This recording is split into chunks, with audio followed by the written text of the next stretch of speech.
Buongiorno a tutti e benvenuti all'Angolo del Gusto.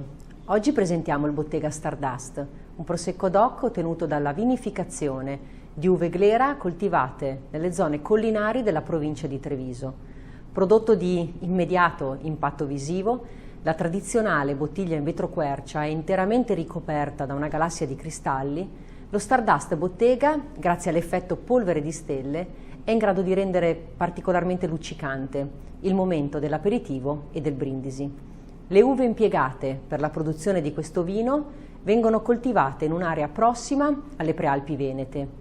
Il vigneto in particolare si trova sulle colline di Vittorio Veneto, in località Vinera, un luogo che presenta condizioni ideali per la maturazione di questo vitigno autoctono.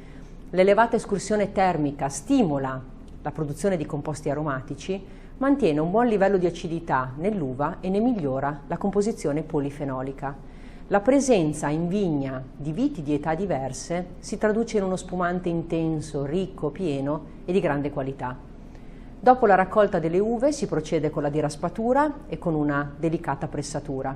Il mosto così ottenuto viene conservato in vasche d'acciaio a bassa temperatura per salvaguardarne la freschezza e gli aromi varietali. La fermentazione, come prevede il metodo Martinotti, si attua in autoclave, una vasca in acciaio pressurizzata che permette il controllo puntuale sia della temperatura che della pressione. L'intero processo ha una durata di circa 40 giorni e viene condotto con l'aggiunta di lieviti selezionati.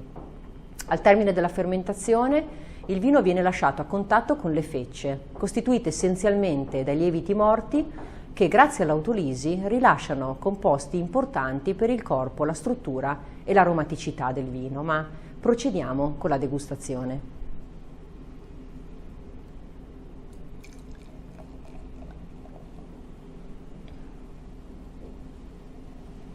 Brillante, giallo paglierino, il perlage fine e persistente.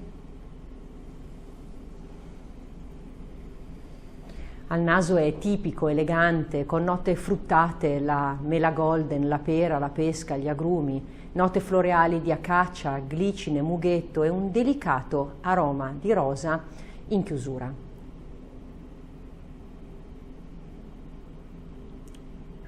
Al palato è armonioso, raffinato, persistente e presenta un ottimo equilibrio tra la struttura e le piacevoli note minerali. Vi ringrazio per l'attenzione, ci rivediamo all'Angolo del Gusto. Cin cin!